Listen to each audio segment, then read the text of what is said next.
Brasil, então. Brasil é uma palavra cheia de significados. Brasil expressa realidades porque emerge de realidades, mas Brasil pode ser inadvertidamente utilizado para explicar realidades que não criam ideias de Brasil. Daí então a serventia de nós fazermos também, quando quisermos, quando isso for julgado necessário, né, uma história de identidades coletivas. Uma história de identidades coletivas. É uma história de um fenômeno social, né? Um fenômeno social que de alguma forma sempre se expressa ao longo da história. Como que as pessoas expressam o seu pertencimento a um determinado grupo? Porque todas as pessoas fazem parte de grupos. Ah, mas como assim? Claro, porque todo indivíduo faz parte da sociedade. Sim. Uma sociedade pode ser uma forma de aproximação muito genérica em relação a uma realidade.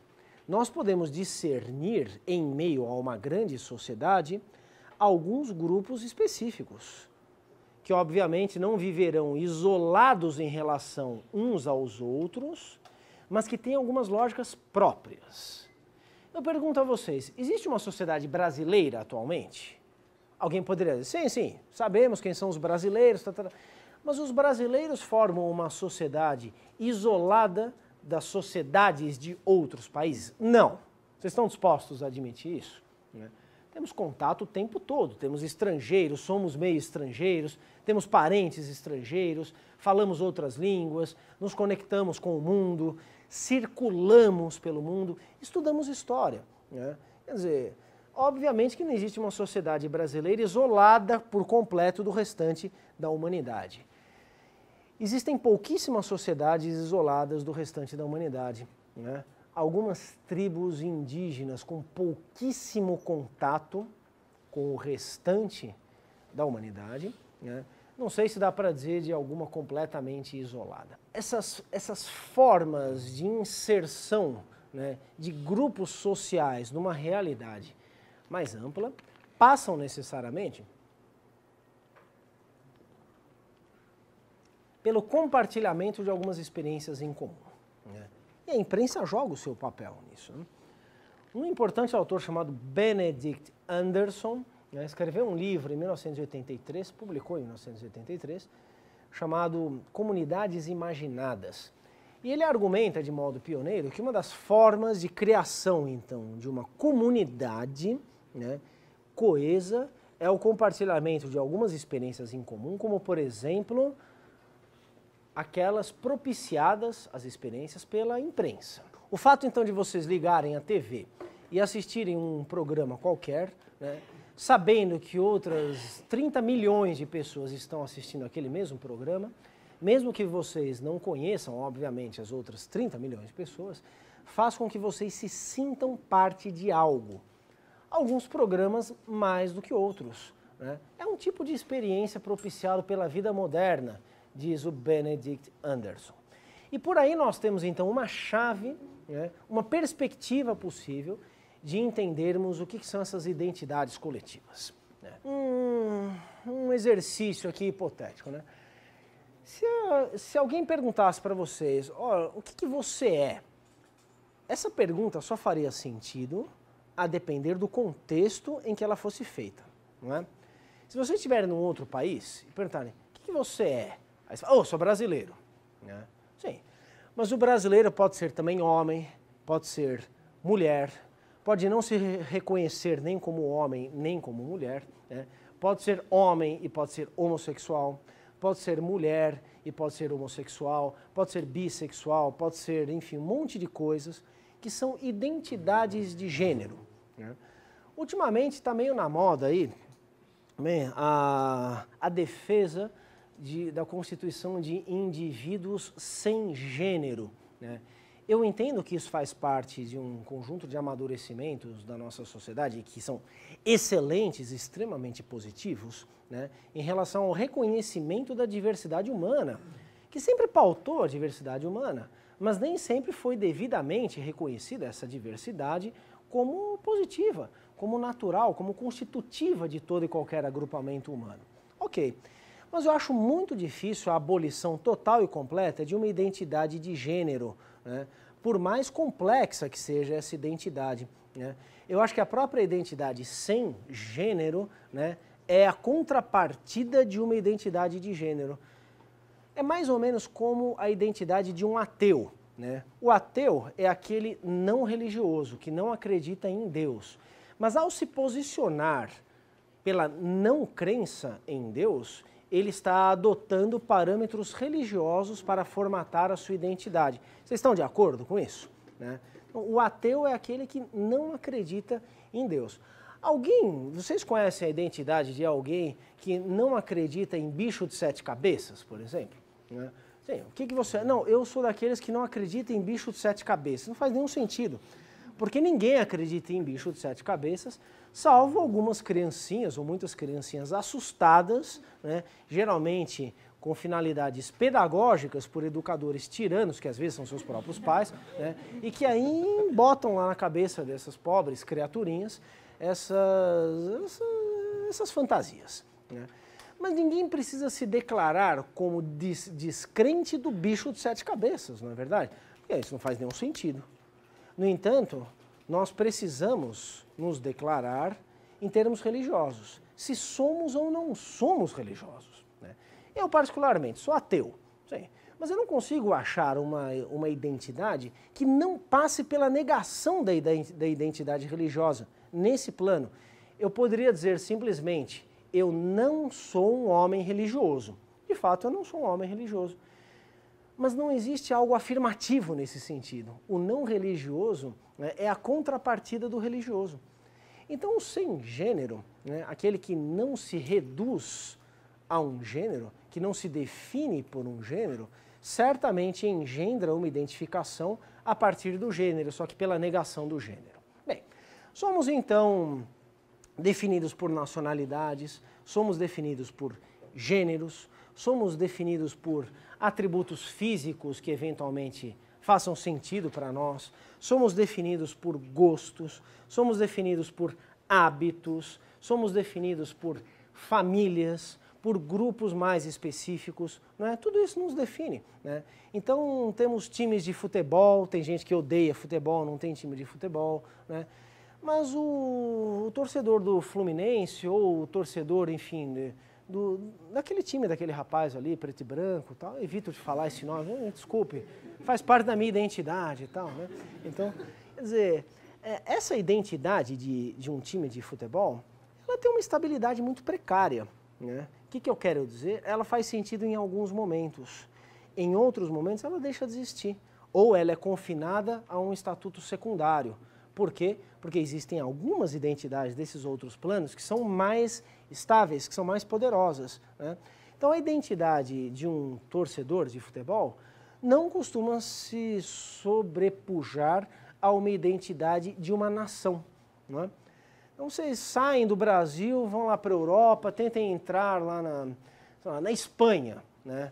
Tem lá um serviço de imigração na Espanha que odeia brasileiro, né? Então, que acha que todo brasileiro que está indo lá é para roubar emprego e não sei o quê. Então, tenta entrar no aeroporto de Madrid, se alguém já teve essa experiência, é um pesadelo, é um lugar horroroso lá, tal.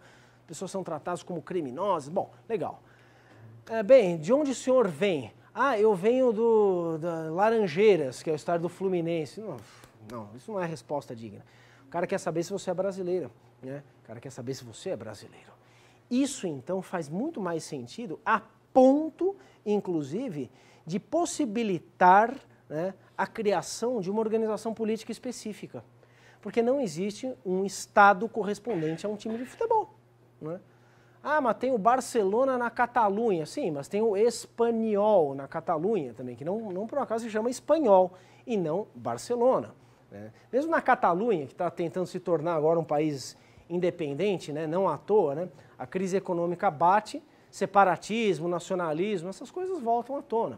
Não sei se vocês acompanharam, há 2 semanas atrás, teve uma manifestação entre 600 mil e 2 milhões de pessoas foram às ruas em Barcelona pedir a independência da Catalunha, né? Parênteses, interessante isso, né? A polícia sempre afirma que tem menos e os organizadores do evento sempre afirmam que tem mais. Só que de 600 mil para 2 milhões é uma baita de uma diferença, né, pessoal? Uma realidade meio turva aí, né? Quer dizer, não importa saber se tem 600 mil indivíduos ou mais de 3 vezes mais indivíduos, né? Mas enfim, isso é só um fenômeno curioso, uma brincadeira com a escala humana a desprezar uma coisa absolutamente essencial para nós, quantidade de pessoas. Bom, como quer que seja, né? Esses separatismos, esses nacionalismos, essas tentativas, então, de tirar um grupo de pessoas, uma região de um país para formar outro país, mostram um anseio de organização política, coisa que times de futebol não são jamais capazes de fazer. Assim como as nossas questões de gênero também não são capazes de fazer, não é? As identidades religiosas, por vezes, são, não é? Então, existem estados que são oficialmente religiosos no mundo. República Islâmica disso, né? Em geral, as repúblicas cristãs, elas não oficializam, né, o seu caráter religioso, muitas vezes fundamentalista, né? Mas, enfim, basta vocês observarem os debates, né, a campanha para presidente nos Estados Unidos, para vocês verem que tem fundamentalismo não islâmico no Ocidente, né? Aqueles protestantes completamente malucos lá que são fundamentalistas. Então chegam a propor, obviamente, um Estado apenas de protestantes, né? Mas, digamos que se empenham ativamente, né, no exercício dessa política a nível nacional como representantes de uma religião. No Brasil isso está acontecendo também, né? Nosso parlamento faz um bom tempo foi tomado aí, né, por, enfim, soldados de Cristo em vários sentidos, né, que em nome da religião são representantes da sociedade. Só que o Estado é laico, por mais que a sociedade seja religiosa. Essa é uma outra discussão. Então, pessoal, o que eu quero dizer é que todo ser humano, vivendo em sociedade, né, compõe um conjunto de identidades, de formas pelas quais ele se reconhece como um indivíduo em sociedade, pelas quais ele se reconhece como parte do mundo. Sempre é assim. Essas formas variam ao longo da história, isto é, variam no tempo e no espaço. É sempre assim, né? Fazer então uma história dessas identidades coletivas nos permite, né, analisar então mais uma vez uma vasta gama de fenômenos, né, que se descortina a partir dessa observação. O que então essa tal de história dos conceitos, o que então essa história de identidades coletivas tem a ver com a ideia de Brasil no século XVIII? Vamos então tentar entender, né, o que as pessoas chamavam de Brasil, né, no século XVIII, em alguns séculos anteriores, e vamos tentar entender como que as pessoas então se identificavam, né, com a coletividade nessa época. Mas agora quem já preparou o terreno, algumas informações básicas. Entre 1350 e 1500, os europeus se referiam a algum lugar chamado Brasil. Esse Brasil podia ser no singular, podia ser no plural, podia ser grafado de diferentes maneiras. Algum lugar do mundo podia ser chamado de Brasil. Onde era exatamente esse lugar, ninguém sabia ao certo, né? Sobretudo porque o mundo era muito desconhecido antes das grandes navegações europeias de finais do século XV e começo do século XVI. Embora esse desconhecimento não previsse, né, a abertura significativa de novos horizontes no mundo. O que eu quero dizer? Algo que eu já disse lá no semestre passado, né, que com as grandes navegações e com a chegada então dos europeus à América, esses europeus tiveram que mudar a visão de mundo que eles tinham. Porque o mundo, sendo uma criação divina, era necessariamente uma criação perfeita. E uma criação perfeita não pressupõe, então, né, a colocação de algo que já não estivesse lá. É assim, então, que os europeus aprendem a lidar com a América, né, a partir da ideia de que a América foi revelada a eles por Deus. A América já estava lá, porque a obra divina ela é sempre perfeita. Só que, como bons portadores, então, dessa ordem divina, os europeus acreditavam que o mundo já estivesse pronto desde sempre e que eles conheceriam o essencial do mundo. Um novo continente não fazia parte desses planos. Quando ele se tornou inevitável, o reconhecimento de um novo continente trouxe consigo a ideia que nós poderíamos, usando um termo do Mircea Eliade, que é um grande estudioso da história das religiões, esse descobrimento foi visto como uma hierofania, isto é, a revelação do sagrado. O sagrado pode se revelar em qualquer coisa, né? Qualquer objeto, em qualquer evento, em qualquer movimento da natureza, em qualquer movimento do homem, em qualquer coisa podemos ver, supostamente, manifestações dos desígnios de Deus. A América, então, já estaria lá, porém, naquele momento ela estaria sendo revelada por vontade divina. Ora, esse mundo, então, que é desconhecido em termos práticos, em termos específicos, embora seja supostamente conhecido pela sua concepção fechada, né, pela ideia de que o mundo já estava pronto desde sempre, por ser uma criação divina, quer dizer, desde sempre, desde a criação do mundo, né, esse desconhecimento fazia com que esse tal de Brasil, ou esses Brasis, pudessem ser em algum lugar, não sabia exatamente onde. Foi provavelmente o cosmógrafo português Duarte Pacheco Pereira, num livro fabuloso, escrito aí entre 1505 e 1508, a gente não sabe exatamente quando o Duarte Pacheco Pereira escreveu esse livro, que pela primeira vez essa região, né, de presença portuguesa na América foi referida como Brasil. O livro do Duarte Pacheco Pereira se chama Esmeraldo de Cito Orbis. Esmeraldo de Cito Orbis, escrito em algum momento entre 1505 e 1508. Né? Esmeraldo é um anagrama de Manuel, que é Dom Manuel I, rei de Portugal, entre 1495 e 1521. Né? Dom Manuel I, a quem é dedicado o livro, e Duarte, o autor.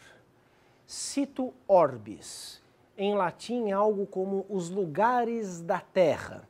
Né? Os lugares da terra, segundo Manuel e Duarte. É mais ou menos essa a tradução do Esmeraldo de Cito Orbis. Esse texto foi estudado por um historiador português chamado Joaquim Barradas de Carvalho. Ele, inclusive, dá nome a uma das salas aqui, deixa eu ver, não, aquela é Caio Prado, uma das salas ali em homenagem ao Joaquim Barradas de Carvalho, foi professor aqui da USP nos anos 60, né? Ele fez uma edição crítica do livro do Duarte Pacheco Pereira. Alguns dizem, inclusive, que esse autor teria estado nessas terras antes do próprio Pedro Álvares Cabral. Teria sido o primeiro descobridor do Brasil, o Duarte Pacheco Pereira. Não dá para ter certeza absoluta disso a partir da leitura do Esmeraldo de Cito Orbis. Isso faz parte daquele conjunto de controvérsias em torno do pioneirismo, né, da chegada dos europeus à América. Esse pioneirismo não tem lá grande importância, porque afinal de contas, a chegada da Armada de Cabral faz parte de um movimento que tem várias expedições, que tem vários nomes, que tem vários agentes, que é a de expansão da própria economia e da própria cultura europeias em direção a outras partes do mundo. Então, se um chegou antes, o outro chegou depois, isso não tem lá grande importância, desde que a gente entenda cada um desses vetores de expansão ultramarina europeia como parte de um movimento global. Isso é o mais importante, tá? Bom, eu dizia então que provavelmente foi então no Esmeraldo de Cito Orbis que pela primeira vez alguém se referiu a essa região como Brasil. Mas nos primeiros anos de presença dos portugueses na América, esse nome não é consensual. A terra pode ser chamada de Brasil, pode ser chamada de Brasis, no plural, pode ser chamada em atlas, em livros, em documentos de Terra dos Papagaios, pode ser Terra de Gonçalo Coelho, né, que foi também um dos primeiros navegadores a chegar por aqui, né? Ele fez 2 expedições entre 1501 e 1504, provavelmente delas participou o célebre Américo Vespúcio.